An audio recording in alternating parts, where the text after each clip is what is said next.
जैसे कि अभी आपने सभी भाइयों की राय सुनी, मेरी सबसे पहले तो राय ये है कि अगर हम न्याय मांगे और यहाँ इतनी दूर थाने से मांगे तो हमें कभी न्याय नहीं मिलेगा। आज जो वहाँ पर हम थे, हमें न्याय वहाँ मिल सकता था, लेकिन यहाँ आकर कोई ना तो पुलिस प्रशासन आपको देखेगा ना कोई देखेगा। अगर आपको चाहिए न्याय तो आपको वहीं से मिलेगा और एक तरीके के साथ मिलेगा। हम वो शांतिपूर्ण तरीके से जो धरना जो आज यहाँ हो रहा है वहाँ भी हो सकता था, क्योंकि यहाँ पुलिस प्रशासन को किसी को पता नहीं चल रही कि हम क्या कर रहे हैं क्या नहीं कर रहे। उन्हें पता है कि उनका काम तो शांतिपूर्ण तरीके से चल रहा है। आईजी के लिए आप 21 लोगों की सदस्य टीम बनी, लेकिन हमें उससे अंदर बैठकर बात नहीं करनी चाहिए थी, उसे बाहर बुलाना चाहिए था, क्योंकि यही सच्चाई है।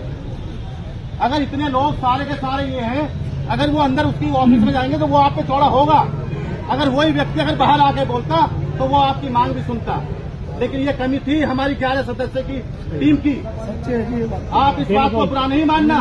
और वो आता और बचा पड़ा रहता क्योंकि उसकी मजबूरी थी, क्योंकि अगर वो बाहर नहीं आता तो रोड जाम हो रहा था वहाँ पे। वो आता वहाँ पर आपको शांतिपूर्ण तरीके से, आपने देखा कि किसी भी समाज को जो दबा कुचला पीड़ित है, किसी भी व्यक्ति को शांतिपूर्ण तरीके से कभी न्याय नहीं मिलता। आपको न्याय के लिए लड़ना पड़ेगा, चाहे उसके लिए हमें लठ क्यों न उठाना पड़े। अगर आप चाहते हो कि आने वाले वक्त में आपके बच्चे भी शांतिपूर्ण तरीके से और इज्जत मान सम्मान के साथ जिए, तो इस तरीके से शांतिपूर्ण तरीके से धरनों से काम नहीं चलेगा। आपको उठना पड़ेगा, आना पड़ेगा। आज एक भाई के साथ हुई है, कल आपके साथ और मेरे साथ भी हो सकती है। आप चाहते हैं कि आपको न्याय मिले तो ये धरना यहाँ की जगह पुलिस थाने में होना चाहिए। और पुलिस थाने की मेरा वादा है आपसे कि अगर वो FIR दर्ज ना करे तो वकालत छोड़ दूंगा। मैं आपको बता रहा हूँ, मेरा नाम एडवोकेट केसी बेनीवाल है, मैं रॉयल वाल्मीकि आर्मी का राष्ट्रीय महासचिव हूँ। तो मेरी आपसे सभी भाइयों से निवेदन है कि अगर आप चाहते हैं कि धरना हो और आगे ये धरना बढ़े और न्याय आपको मिले, जबकि आप जानते हैं कि अच्छी तरीके से वो भाई मरा कैसे है ये भी आप जानते हैं। लेकिन मैंने जो वीडियो के माध्यम से देखा गया कि उस भाई को, जो हमारी कुछ बहन बेटियां हैं, उन पर डंडा बरसाया जा रहा है, उस लड़के को डंडे से मारा जा रहा है। हम मानते हैं कि 11-10 बजे के बाद आप डीजे नहीं चला सकते, लेकिन 11 बजे के अगर आप 10 बजे के बाद पुलिस प्रशासन और हम यूज करते तो आप केवल चालान काट सकते हैं, मार नहीं सकते। सबसे पहले आपका क्राइम यही था कि उन्होंने आपने हाथ छोड़ा। आपसे केवल चालान काट सकते, FIR दर्ज भी नहीं कर सकते। आपने वो क्यों करी? आपका काम था केवल वहां आकर उसको चालान को काटना। आपने चालान नहीं काटा, बल्कि हमारे लोगों को दारू के नशे में मारा पीटा, हमारी बहन बेटियों के घर में अंदर घुसकर, जबकि आपका राइट नहीं बनता किसी के अंदर जो कि नॉन क्राइम एक क्रिमिनल क्राइम है। ये आपने क्यों करा? आप अंदर क्यों गए? ये बातें वहाँ आईजी के पास होनी चाहिए थी। क्या आप किस भाइयों में से किसी भाई ने ये बातें रखी?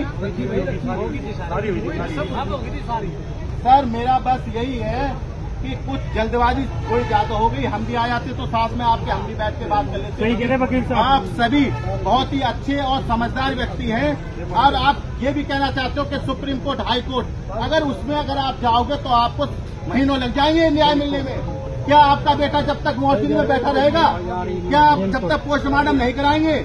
नहीं। अगर आपको चाहिए कि न्याय इंस्टेंट मिलना चाहिए तो ये आपको धरना बढ़ाकर यहाँ से और वहीं जाना होगा। चाहे उसके लिए आप जेल जाने के लिए भी तैयार रहो, लटकाने के लिए भी तैयार रहो। आपको न्याय तभी मिलेगा कुर्ते पजामे पहनकर सूट बूट में आए, उससे काम नहीं चलेगा। क्या यहाँ हरियाणा में हमारे समाज के लोग नहीं है? एक से बढ़कर एक नेता है, लेकिन कोई सा भी नेता समाज की आवाज को उठाने वाला नहीं है। यही बात सुन लो, कोई भी व्यक्ति ऐसे व्यक्तियों को कोई वोट ना दे, ऐसे व्यक्तियों को कोई साथ ना दे जो हमारे समाज के नहीं है। ऐसे लोगों का बहिष्कार कर दो पूर्ण रूप से, कभी इनको कोई वोट नहीं देगा। वोट उसे दो जो हमारे समाज की आवाज को उठाता है। आज तक वाल्मीकि समाज में कोई व्यक्ति ऐसा नहीं है जो अपने वाल्मीकि समाज की आवाज को उठाए। यह समाज में बहुत सारे भाई हैं, लेकिन अपनी आवाज, हमारे समाज कोई विधायक, सांसद, कोई मंत्री ऐसा नहीं है जो हमारे भाइयों की आवाज को उठाए। क्या हमारे समाज में मंत्री, संतरी, विधायक नहीं है? बहुत सारे हैं, लेकिन सबके सब तलवे चाटने वाले, सब तलवे चाटने वाले, कोई समाज की बात को नहीं रखता, और इसीलिए यह समाज बना हुआ है। और मैं एक बात और कहना चाहूँ, भाइयों पढ़ो, आप पढ़ोगे तो ही बातें अपनी एक हिम्मत के साथ रखोगे। किसी पुलिस वाले की हिम्मत नहीं है, वो नौकर है आपके नौकर, और नौकर के साथ में आप मालिक रख सकते हो। उन्हें ये दिखाओ कि हम मालिक हैं, तू नौकर है। एक नौकर ने हो एक मालिक को दिया, तेरी हिम्मत कैसे हुई? और ये आईजी जो हमें जवाब नहीं दे रहा, ये जवाब देगा, ये जवाब देगा। लेकिन अभी उससे ये लग रहा है ना तो रोड जाम हो रहा, ना कुछ हो रहा, सिर्फ शांतिपूर्ण तरीके से हम हॉस्पिटल में बैठे। कोर्ट आप जाएंगे, कौन जाएगा? कोर्ट जाके फैसला 1 महीने बाद होगा, आप कह रहे हैं? ये अभी कमेटी बैठ के तय करेगी कि कोर्ट जाएगी या अभी धरने पे बैठेगी। ये कमेटी करेगी, क्योंकि मैं इनकी कमेटी का कोई हिस्सा नहीं हूँ। अगर मैं इनकी कमेटी का हिस्सा होता तो इस बात का जवाब देता। मैं कमेटी का हिस्सा नहीं हूँ सर। समाज के नाते बता दो। समाज के नाते बताइए क्या करना चाहिए? सर समाज के नाते ये है कि इस धरने को बढ़ाया जाए। यहाँ से अगर आपको न्याय कभी नहीं मिलेगा, आपको न्याय देने के लिए धरने पे वहीं जाना पड़ेगा। सबके सब भाई उस थाने में घुस जाओ, अंदर घुस जाओ, उसे बुलाओ जो साला एसी में बैठा है। वही होना चाहिए। एसी में बैठकर कभी न्याय नहीं मिलेगा आपको, 1 मिनट जी, और न आपको देगा। 1 मिनट जी, 2 मिनट में केवल कमेटी राय कर रही है और आगामी जो बात होगी वो आप करके रखी जाएगी।